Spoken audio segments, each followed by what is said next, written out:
Rô, como que funciona essa ideia do plano de atendimento, né?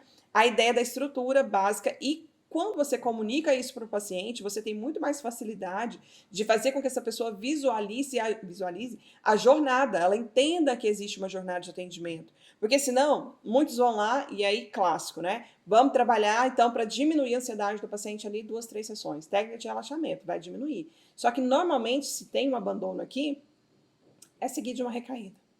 Então, aquilo. 2, 3 sessões. Trabalhou muito técnica de respiração, técnica de relaxamento. Vai diminuir a ansiedade? Vai. Isso significa que resolveu a dor do paciente ali? Muito provavelmente não. 99,999% não.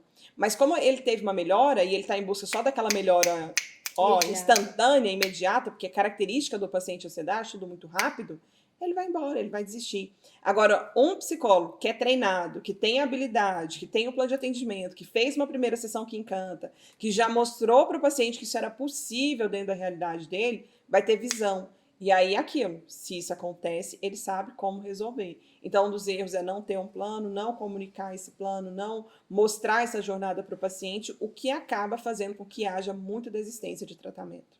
Rô, quando a gente está ali em contato com as pessoas nas redes sociais, a gente percebe muitos falando sobre a insegurança que eles têm na hora de tratar pessoas com ansiedade. Além do plano de atendimento, quais outras ferramentas trazem essa segurança para o psicólogo atender? Com certeza é desenvolver essa habilidade de entender a jornada. Porque é aquilo, o que gera insegurança? É você não ter método. Se você tem um método, você segue o método, tá tudo bem. Ah, não tem o método. Normalmente isso vai gerar mais insegurança. E aí, dentro desse método, o que a gente precisa trabalhar? Ferramentas que vão ajudar essa pessoa a uma reconstrução com situações da vida dele que, de alguma maneira, hoje influenciam nas características de ansiedade. Então, existem partes, né, situações da história desse paciente. Ninguém começou a desenvolver sintoma hoje. Como eu falei para você, Lara, eu comecei a perceber isso mais claro com 19, sei lá, nessa faixa aí, 17, 18, 19 anos. Mas quando eu comecei a fazer os meus processos e olhar para trás, eu via que desde criança eu tinha várias das características que estavam ali.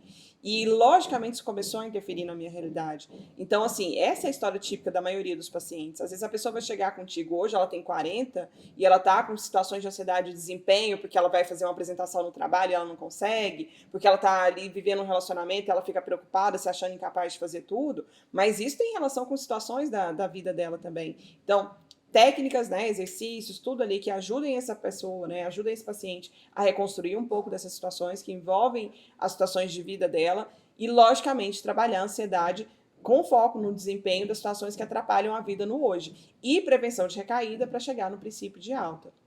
Então, é isso que eu chamo de jornada. É você ter um começo definido, um meio definido e um fim definido para esse tratamento. Show! Rô, eu quero saber sobre a sua experiência. Qual foi o maior desafio que você já enfrentou atuando nessa área? Ah, com certeza, sim. Eu diria que a ansiedade do paciente às vezes gera ansiedade para a gente. Lara, olha, eu te diria claramente que se a gente não tiver, né, e é por isso que nas supervisões de caso a gente fala disso, por isso que eu incentivo tanto esse processo do autoconhecimento do próprio terapeuta. A gente fala muito dessa questão, né, de que a gente precisa se conhecer. É que normalmente o paciente com ansiedade, ele quer solução rápida. E às vezes ele está testando a gente no atendimento, nessa busca desenfreada dele por solução rápida. E eu me lembro que no começo eu sentia isso, porque eu queria dar resultado. Eu queria fazer com que aquela pessoa saísse daquele universo de sofrimento. E com o tempo eu comecei a perceber que a ansiedade deles, por esse resultado, estava me afetando.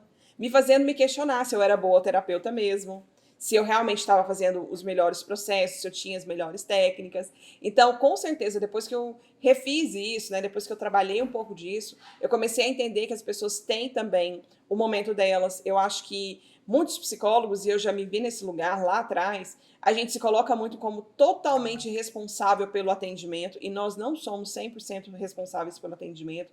Hoje eu tenho muito claro isso e trabalho com os meus pacientes a ideia da autorresponsabilidade. Então, eu detenho como profissional, e é a minha obrigação, é a minha responsabilidade, estudar, estar aqui sempre me desenvolvendo, né? As coisas mudam, as pessoas mudam. Quem diria que nesse 2022 a gente estaria falando sobre pandemia, pós-pandemia?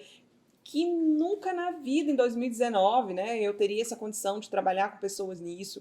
Então, hoje, por exemplo, a gente tem uma outra demanda de pacientes com ansiedade por dependência de tecnologia, dependência de redes sociais. Quantos conflitos a gente atende? Eu me lembro, nós estamos em 2022, acho que foi 2020, teve uma questão política muito forte no Brasil. Quantos pacientes no consultório vinham com queixas ligadas à ansiedade por grupos de família, os conflitos de grupos de Sim. família. Caramba, foi muito alto aquilo, né? Das pessoas estarem discutindo por questões políticas, ideologia, blá, blá. Então, assim, isso é o novo. Então, eu falo que nós, psicólogos, a gente precisa estar antenado o tempo inteiro, estudando. Realmente, nós decidimos por uma profissão, povo, que tem que estudar. Não adianta. Porque as coisas mudam, as pessoas mudam. Então, assim, se lá atrás, né, eu acredito que a maior questão era essa, de a ansiedade do paciente me gerar ansiedade, porque eu queria gerar esse resultado rápido para ele, mas que hoje eu entendo que existe um tempo para as coisas acontecerem, e se a gente não deixa isso muito claro no processo terapêutico, isso vai interferir também. Hoje, eu entendo que uma das coisas que mais atrapalham é essa urgência, né, pelos resultados, essa mudança que acontece repentina, assim, e que exige de nós essa necessidade de continuar evoluindo, de continuar fazendo. Por isso que eu estou aqui contando experiências de campo de batalha mesmo, de atendimento prático, de realidade prática aqui, porque as coisas estão evoluindo muito rápido e isso exige de nós, terapeutas, essa ideia, né, de continuar aqui estudando, dedicando, fazendo, aplicando e seguir na vida.